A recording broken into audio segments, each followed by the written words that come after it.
নমস্কার। ক্যালকাটা ডায়ালগস থেকে মনোজ দাসের প্রীতি ও শুভেচ্ছা নেবেন। আজকে একটু পুরনো কথায় যাব, পুরনো কথা থেকে এখনকার কথায় আসব। পুরনো কথাটা হচ্ছে বাংলাদেশের স্বাধীনতা দিবস এবং জাতীয় দিবস, যেটা ছিল গতকাল 26শে মার্চ ছিল বাংলাদেশের স্বাধীনতা দিবস এবং জাতীয় দিবস। এই উপলক্ষে পাবনায় জেলা প্রশাসন আয়োজিত মুক্তিযোদ্ধাদের সংবর্ধনা অনুষ্ঠানে বিএনপি দলের সদস্য সচিব মাসুদ খন্দকারের কিছু বক্তব্যের প্রতিবাদ করেছিলেন সেই সভায় উপস্থিত মুক্তিযোদ্ধাদের একটা বড় অংশ। এই মুক্তিযোদ্ধাদের অভিযোগ ছিল যে মাসুদ খন্দকার ইতিহাসকে বিকৃত করছেন। মাসুদ খন্দকারকে তিনি দেখে মনে হলো না যে 54 বছর আগে যে মুক্তিযুদ্ধ হয়েছিল বাংলাদেশের স্বাধীনতার সময় তার জন্ম হয়েছিল কিনা, কিংবা জন্ম হয়ে থাকলেও জ্ঞান বুদ্ধি হওয়ার বয়স তার ছিল কিনা। হয়তো গতকাল যে কথা তিনি বলেছেন সেই কথা তার কোন বইতে পড়েছেন সেই বইয়ের অথেন্টিসিটি নিয়ে আমাদের প্রশ্ন থাকতে পারে। তাহলে কি বলেছিলেন তাকে একটু দেখুন এবং তার কথাটা একটু শুনুন। রাষ্ট্রপতি জিয়াউর রহমান স্বাধীনতার ঘোষণা দিয়েছেন। আমি জেলা প্রশাসক মহোদয়কে বলবো, কেন আপনি এদেরকে এখানে ডেকে নিয়ে এসেছেন? কেন ডেকে নিয়ে এসেছেন এদেরকে? যারা বাংলাদেশের মাটিতে 2000 লোককে হত্যা করেছে, যারা বাংলাদেশের মাটিতে 2000 কচি প্রাণকে হত্যা করেছে, তাদের কোনো অধিকার নাই, তাদের কোনো অধিকার নাই এখানে আসা। কেন প্লিজ আপনি এদেরকে দাওয়াত করছেন কেন? এদেরকে দাওয়াত করছেন কেন? কেন?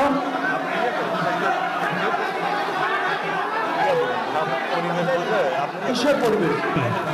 কিসের পরিবেশ? মুক্তিযোদ্ধাদের অনুষ্ঠান। সত্য কথা বলতেছি, এখানে একটা কথা বলছে এখানে না, আমরা বলতেছি সত্য কথাই বলতেছি। আমরা বলতে পারি না, আমরা বলতেছি আপনি অফ করেন, আপনি অফ করেন। বক্তব্যের মধ্যে তিনি বলেন যে 3টি বিষয়ে তিনি নিয়ে আসেন। যতটুকু তিনি বলেছেন সেইটুকুর মধ্যেই বলছি যে তিনি একটা বলেন, 1 নম্বর যে মুক্তিযুদ্ধের ঘোষণা দিয়েছিলেন জিয়াউর রহমান, মুজিবুর রহমান নন। এবং 2, তার বক্তব্যের আরেকটি বিষয় হচ্ছে মুক্তিযুদ্ধের সময় শেখ মুজিবুর রহমান দেশ ছেড়ে পালিয়ে গিয়েছিলেন। এই দুটো কথায় উপস্থিত মুক্তিযোদ্ধাদের একটা বড় অংশ তারা চিৎকার চেঁচামেচি শোনেন, তাদের প্রতিবাদ জানাতে শুরু করেন এবং খন্দকার মশাইও তাদের সঙ্গে আবার চেঁচিয়ে বলতে শুরু করেন 20,000 কচি প্রাণের হত্যাকারী আওয়ামী লীগের খুনিদের এই সভায় নিমন্ত্রণ করে কেন আনা হয়েছে, এই বিষয়টা নিয়ে তিনি চিৎকার করতে থাকেন। তারপরে সভা ভেঙে যায়। এমনিতেই এবার বাংলাদেশের স্বাধীনতা দিবস প্রায় নিঃশব্দে কেটেছে। তার মধ্যে যে 2-4 জায়গায় 2-4টে অনুষ্ঠান হয়েছে সেখানে বিএনপি এবং আওয়ামী লীগের মতো লীগের যে নেতা ও সমর্থক তাদের মধ্যে স্বাধীনতা যুদ্ধের বক্তব্য নিয়ে তাদের মধ্যে পরস্পরের মধ্যে দ্বন্দ্ব হয়েছে এবং সেখানে এই যুদ্ধের শিরোপা অর্থাৎ স্বাধীনতা যুদ্ধের ঘোষণা, স্বাধীনতার ঘোষণা কে করেছিলেন সেইটা নিয়ে কাড়াকাড়িও শুরু হয়ে গেছে। পাবনায় হট্টগোল হয়তো একটু বেশি হয়েছে, সেই জন্যে এখানে খবরে এসেছে এই যা। আসলে এই কাড়াকাড়ি নতুন নয়। শেখ মুজিব নিহত হওয়ার পর এবং জিয়াউর সাহেব নতুন রাজনৈতিক দল গঠন করার সিদ্ধান্ত যবে থেকে নিয়েছিলেন তারপর থেকে এই টানাটানি কাড়াকাড়ি শুরু হয়েছে।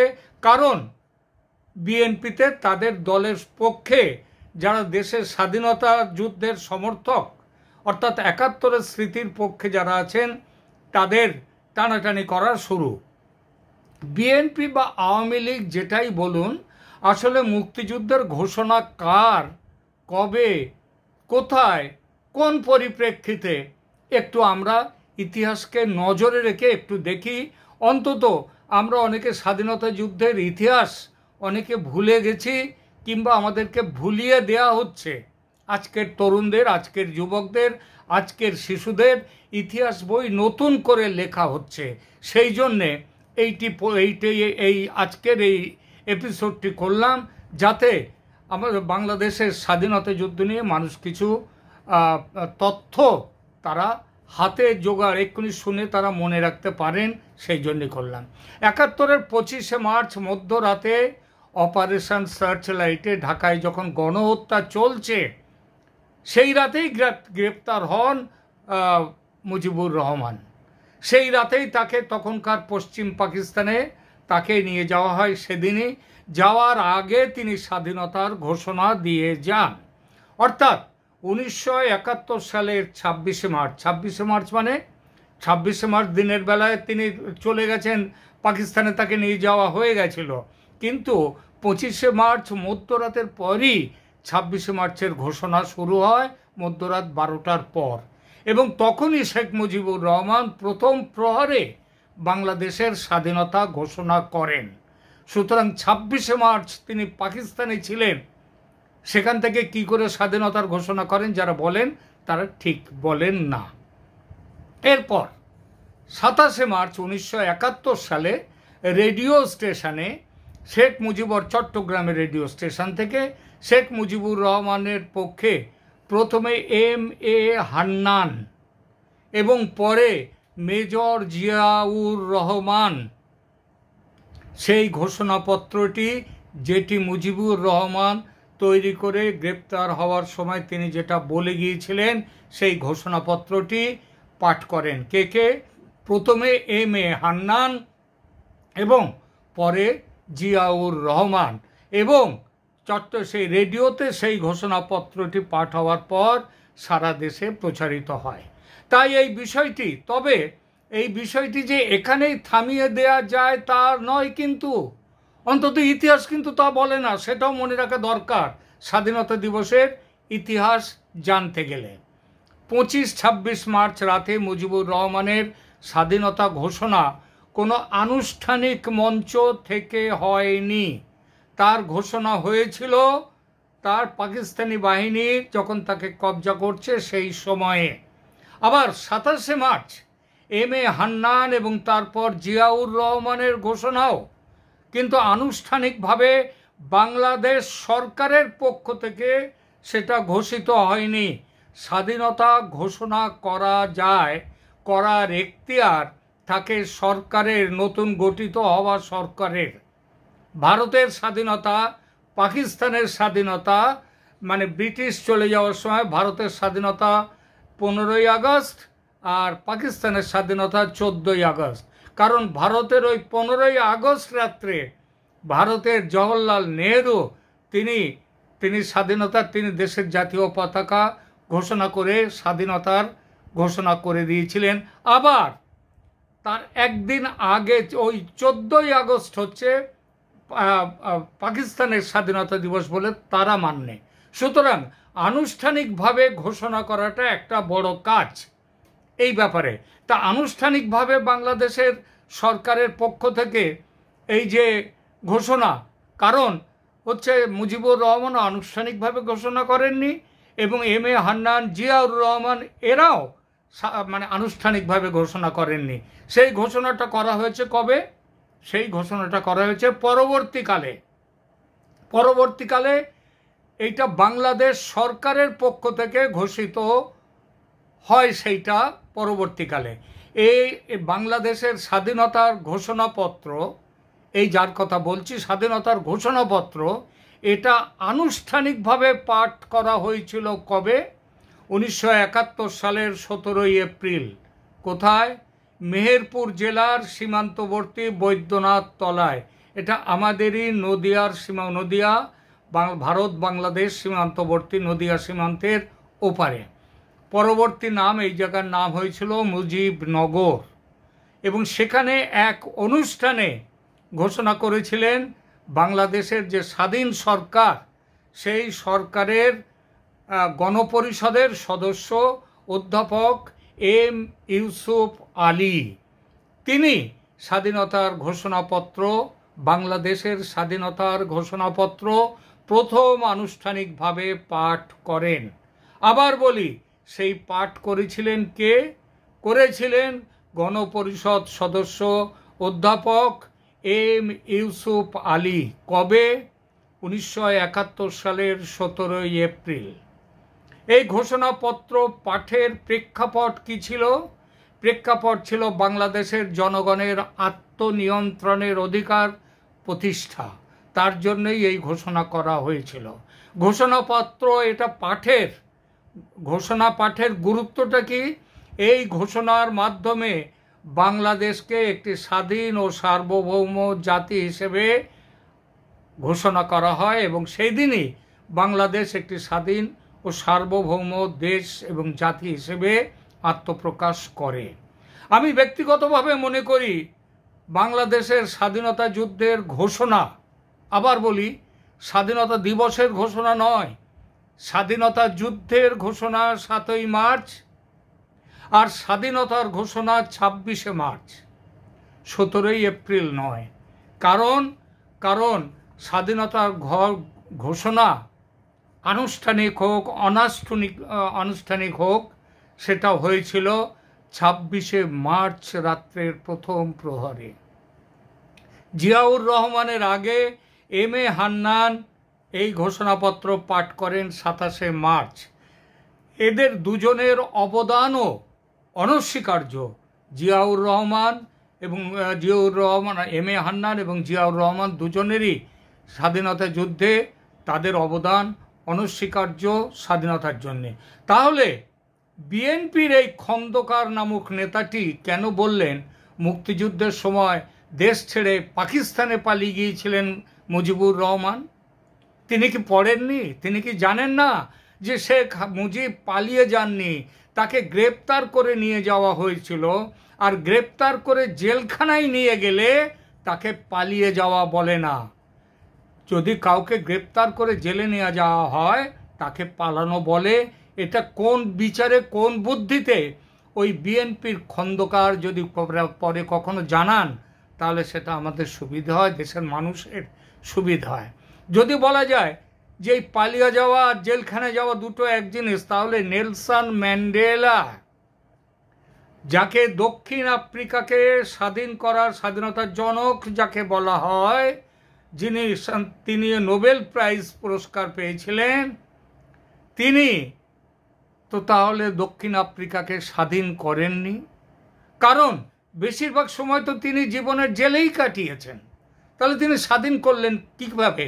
স্বাধীন করতে গেলে নিজেকে লড়াইয়ের মাঠে নেমে লড়াই করতে যদি কাউকে না দেয়া হয়, তিনি মানুষের মনে যে চেতনাটাকে জাগিয়ে তোলেন, সেই চেতনার বশে একটা জাতি যখন লড়াইয়ের ময়দানে নেমে পড়ে, তখন সেই যার অবদান থাকে যুদ্ধের দিকে এগিয়ে নিয়ে যাওয়ার জন্য, যাকে মানুষকে উদ্বুদ্ধ করেন তিনি হন কিন্তু বড় সংগ্রামী নেতা।